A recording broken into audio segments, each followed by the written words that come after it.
The Pythagorean philosopher Plato hinted enigmatically that there was a golden key that unified all of the mysteries of the universe.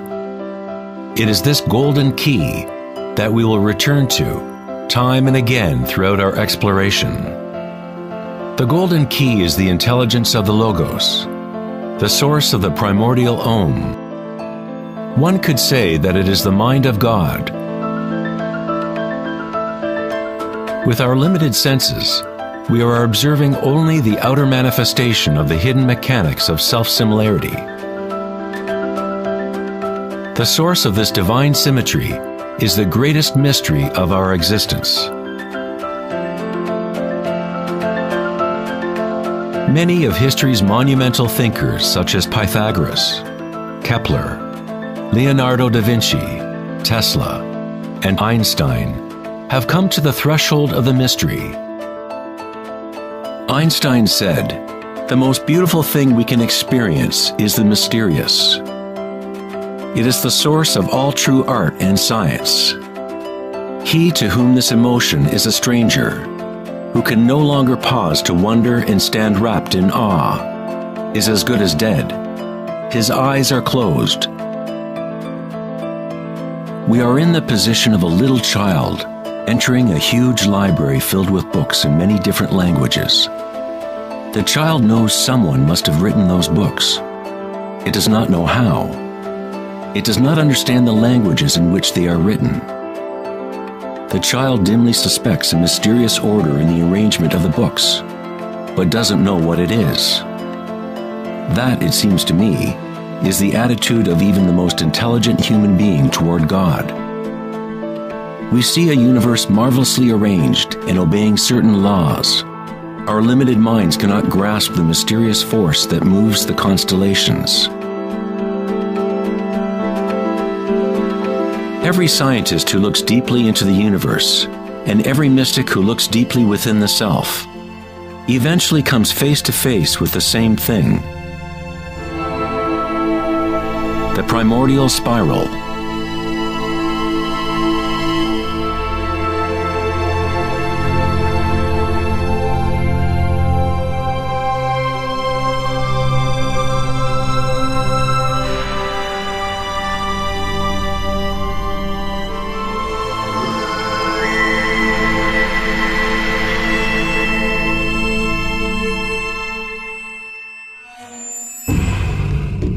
A 1,000 years before the creation of the ancient observatory at Stonehenge, the spiral was a predominant symbol on Earth. Ancient spirals can be found in all parts of the globe. Thousands of ancient spirals such as these can be found all over Europe, North America and New Mexico, Utah, Australia, China, Russia, virtually every indigenous culture on Earth. The ancient spirals symbolize growth, expansion, and cosmic energy, embodied within the sun and the heavens. The spiral form is mirroring the macrocosm of the unfolding universe itself. In native traditions, the spiral was the energetic source, the primordial mother. The Neolithic spirals at Newgrange, Ireland date back 5,000 years.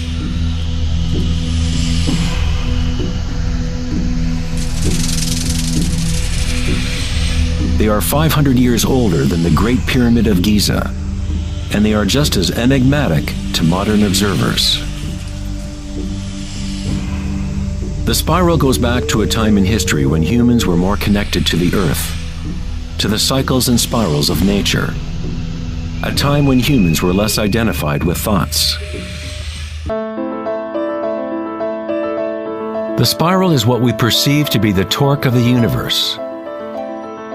Prana, or creative force, swirls Akasha into a continuum of solid forms. Found at all levels between the macrocosm and the microcosm, from spiral galaxies to weather systems, to the water in your bathtub, to your DNA,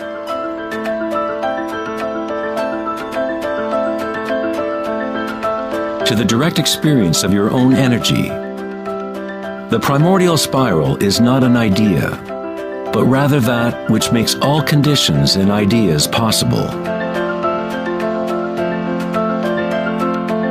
Various types of spirals and helices are found throughout the natural world. Snails, sea coral,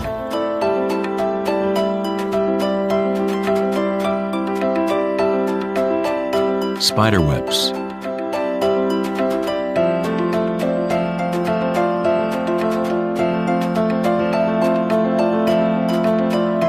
fossils,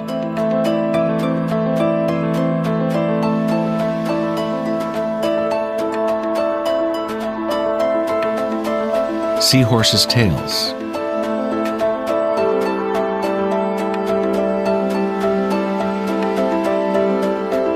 and shells.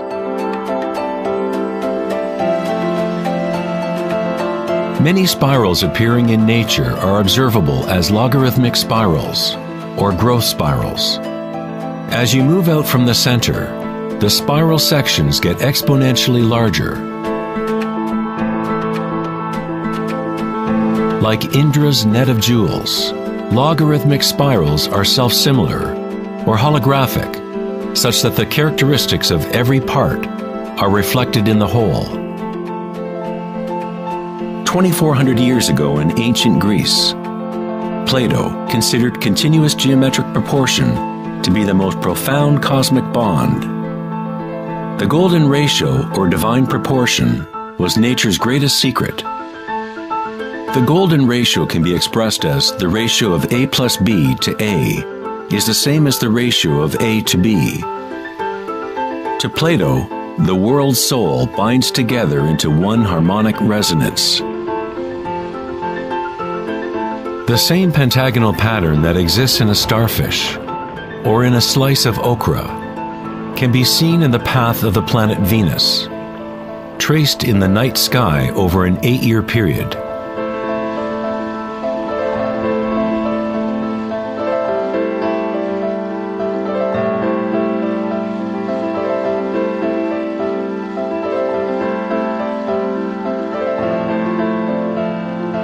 The intelligible world of forms above and the visible world of material objects below through this principle of geometric self-similarity.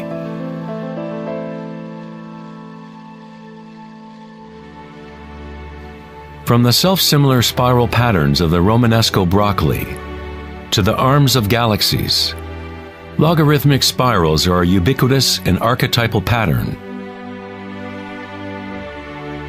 Our own Milky Way galaxy has several spiral arms which are logarithmic spirals with a pitch of about 12 degrees. The greater the pitch of the spiral, the tighter the turns. When you observe a plant growing in time-lapse video, you witness it dancing with the spiral of life.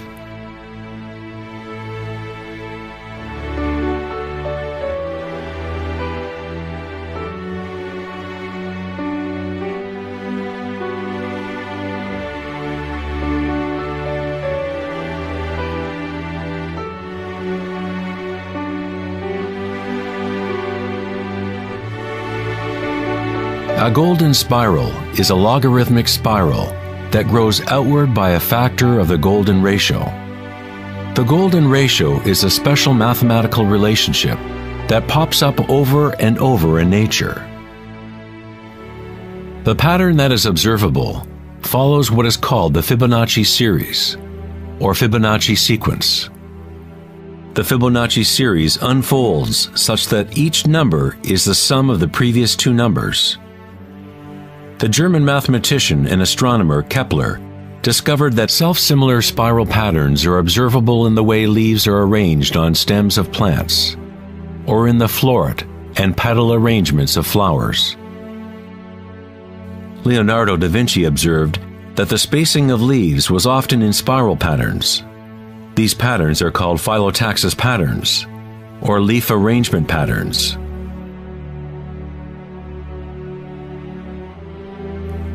Phyllotaxis arrangements can be seen in self-organizing DNA nucleotides.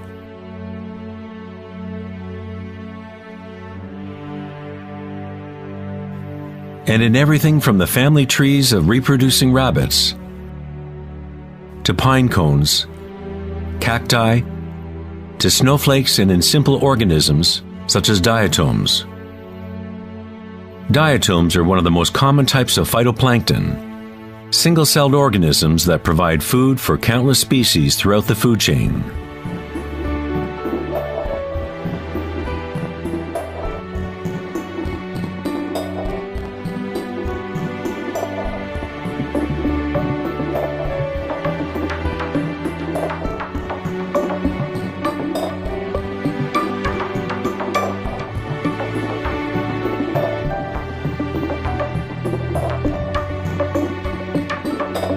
How much math do you need to know to be a sunflower or a bee?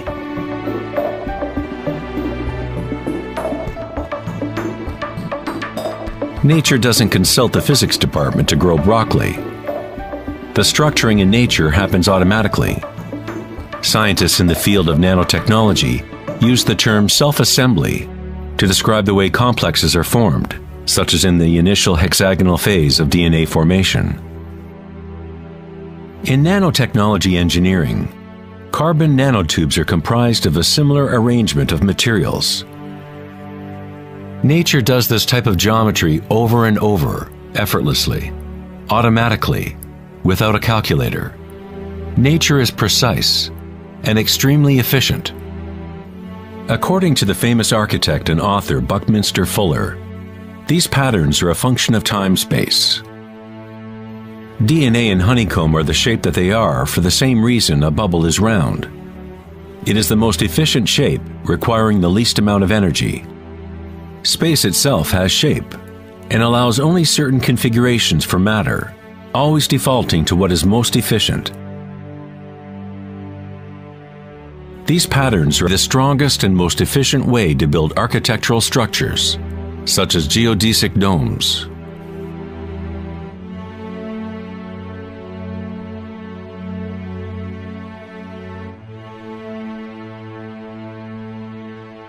Logarithmic spiral patterns allow plants maximum exposure to insects for pollination, maximum exposure to sunlight and rain, and allow them to efficiently spiral water towards their roots. Birds of prey use the logarithmic spiral pattern to stalk their next meal. Flying in a spiral is the most efficient way to hunt.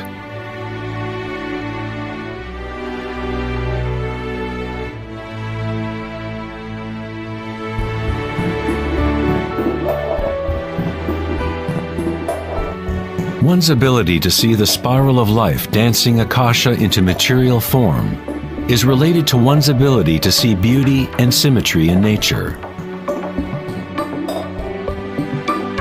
Poet William Blake said, "The vegetative universe opens like a flower from the earth's center, in which is eternity. It expands from stars to the mundane shell, and there it meets eternity again, both within and without."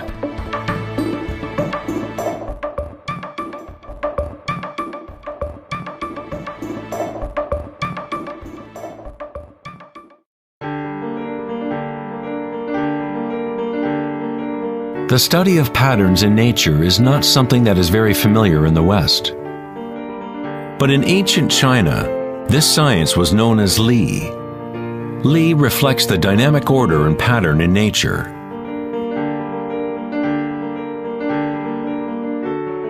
But it is not pattern thought of as something static, frozen, or unchanging, like a mosaic. It is dynamic pattern as embodied in all living things.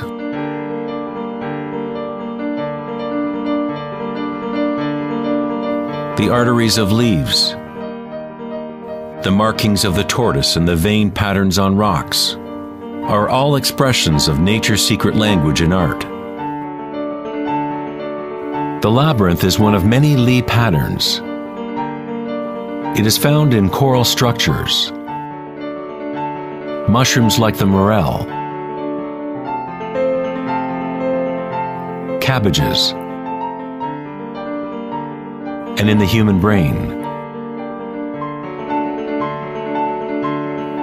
The cellular pattern is another common form in nature. There are a myriad of different cellular structures, but all have a similar orderliness defined by their purpose and function.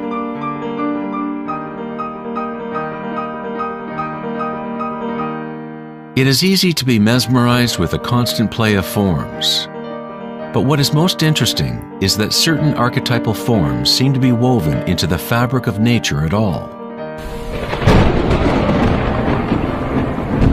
The branching pattern is another Lie pattern, or archetypal pattern, that is observable at all levels and all fractal scales.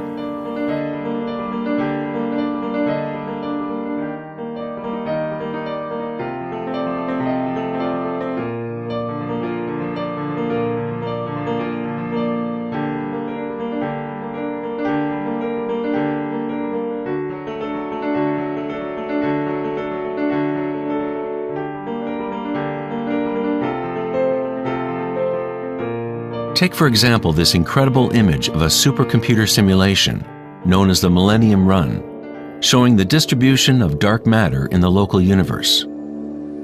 It was created by the Max Planck Society in Germany. Dark matter is essentially what we previously thought of as empty space. It is like an invisible nervous system that runs throughout the universe.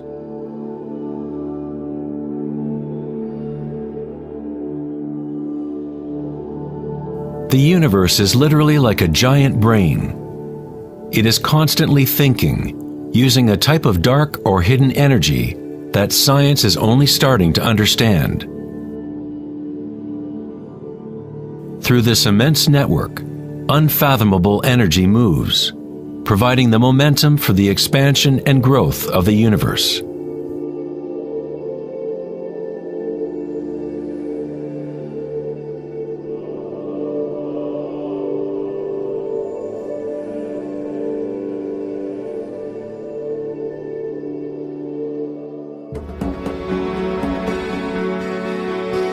Nature creates branching patterns automatically when we set up the right conditions. Nature is an art-generating machine or a beauty-creating engine. Here, electricity is being used to grow silver crystal branches. The footage is time-lapsed as they grow over several hours. The crystals form on the aluminum cathode as ions are electrodeposited from a silver nitrate solution. The formation is self-organizing. You are seeing artwork generated by nature itself. Johann Wolfgang von Goethe said, "Beauty is a manifestation of secret natural laws, which otherwise would have been hidden from us forever."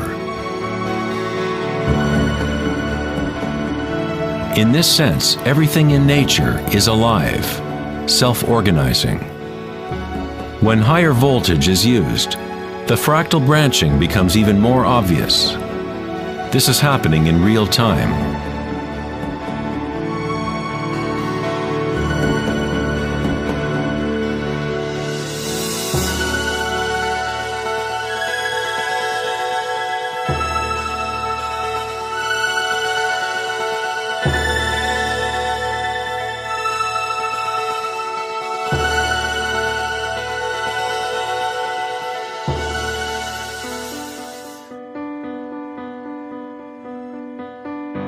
In the human body, tree-like structures and patterns are found throughout.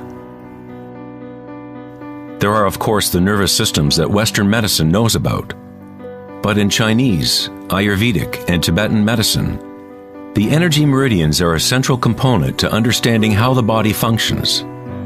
The nadis, or energy meridians, form tree-like structures.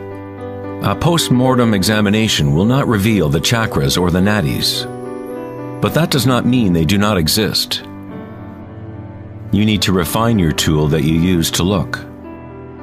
You must first learn to quiet your own mind. Only then you will observe these things first within yourself. In electrical theory, the less resistance in a wire, the more easily it can carry energy. When you cultivate equanimity through meditation, it creates a state of non-resistance in your body. Prana, or chi, or inner energy, is simply your inner aliveness. What you feel when you bring your consciousness within the body. The subtle wires within your body that carry prana, the nadis, become able to move more and more pranic energy through the chakras. Your wiring becomes stronger as you use it, as you allow energy to flow. Wherever consciousness is placed, chi or energy will begin to flow and physical connections blossom. Within the brain and nervous system, physical wiring patterns become established by repetition. By continually placing your attention within and lowering resistance to the sensations you are experiencing, you increase your energetic capacity.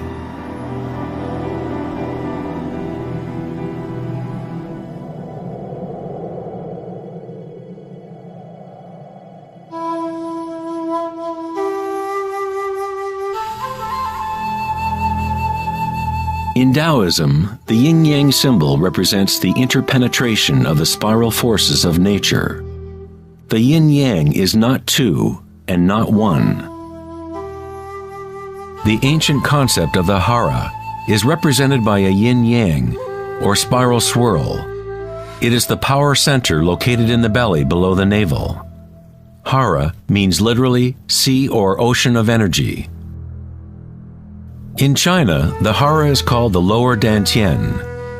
In many forms of Asian martial arts, the warrior with strong hara is said to be unstoppable.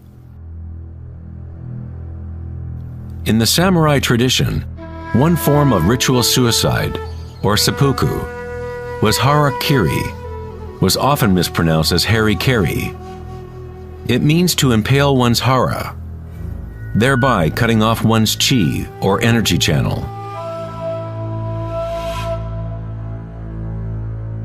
Moving from this center creates the grounded, graceful movement that you see not only in martial arts,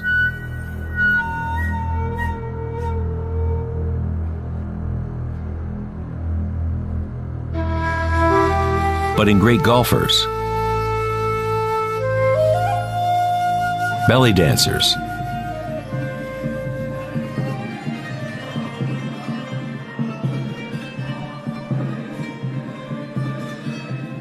and Sufi whirling dervishes. It is the cultivation of single-pointed, disciplined consciousness that is the essence of hara, the stillness in the eye of the hurricane.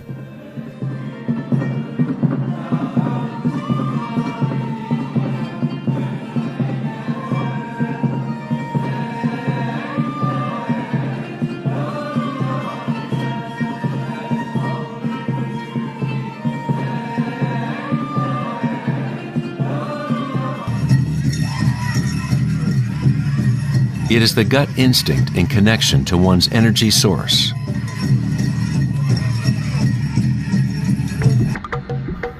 A person with good hara is connected to the earth and to the intuitive wisdom that connects all beings.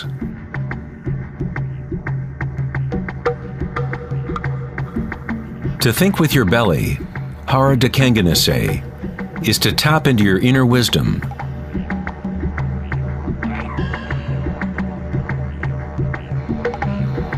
The ancient Australian Aborigines concentrated on the same area, just below the navel, where the cord of the great rainbow serpent lay coiled. Again, a representation of the evolutionary energy in humankind. It is no accident that it is in the hara where new life begins.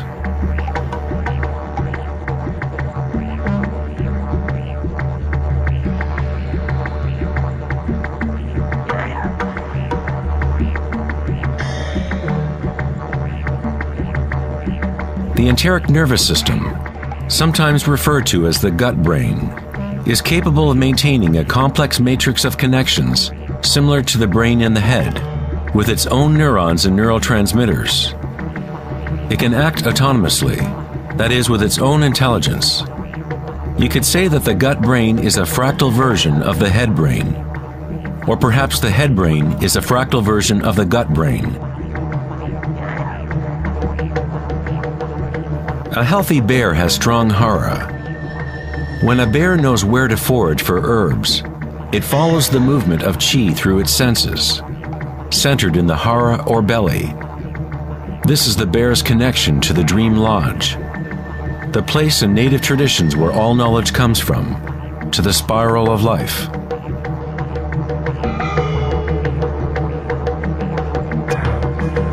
But how did ancient peoples know about the spiral, if modern science is just now starting to recognize its significance?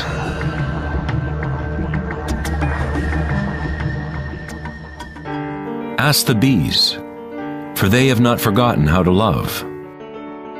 Bees have a special connection to the source, as part of a symbiotic system, helping beauty and diversity to flourish. They are a bridge between the macrocosm and the microcosm. There is one heart that connects all, a hive mind, if you will. Like an open brain, the hive sends out its dreams into the world to be manifested.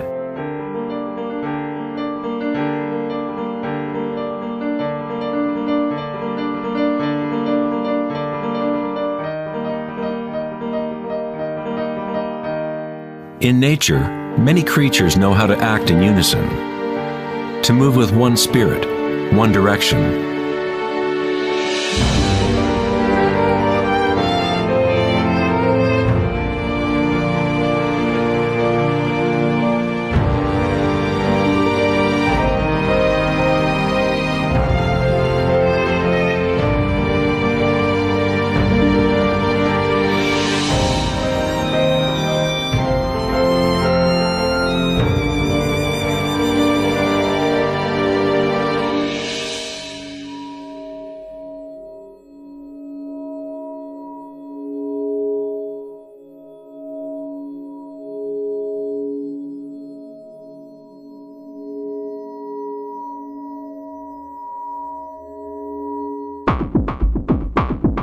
But not all benefit the other species around them. For example, the locust will devour everything in its path.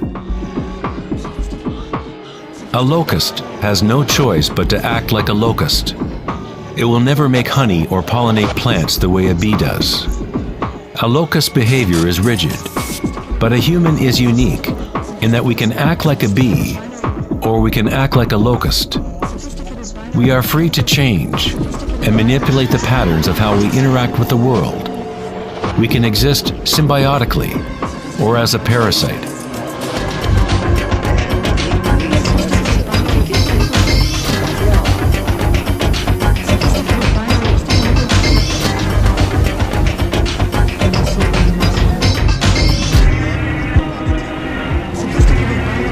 Today, humans try to understand the spiral with the rational mind. But it was never thinking that connected us to the spiral of life. Watch and fear.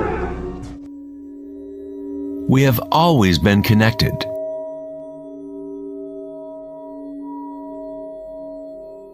Thinking has been what keeps us in the illusion of separateness, within our own identities. Thinking is the creation of separateness, the experience of limitation. The more we align with thought, the more removed we become from the source.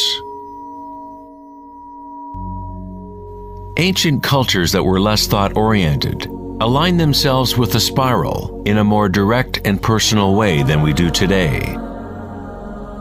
In ancient India, Kundalini is a representation of one's inner energy, which moves in snake-like or helix-like pattern up the spine. In the ancient yogic traditions of India, the inner worlds of people at that time were comparable to those of Hara-centered cultures. To balance the power of the spiral with the stillness of your witnessing consciousness is to align with your full evolutionary potential, to blossom into the unique multifaceted being you were designed to be. Ida, the feminine or moon channel, is connected to the right brain, and Pingala, the masculine or sun channel, connected to the left brain. When these two channels are in balance, energy flows up a third channel, Sushumna, along the center of the spine, energizing the chakras and unlocking one's full evolutionary potential. The word chakra is an ancient Sanskrit word meaning energy wheel. Kundalini is nothing less than the primordial spiral that dances your human life into existence. It is a different order of energy than we normally understand, like a bridge from gross matter to the most subtle energies. You are that bridge. Kundalini is not energy that can be forced by will, effort, and friction. It is analogous to growing a flower. All we can do as good gardeners is prepare the soil in proper conditions and let nature take its course.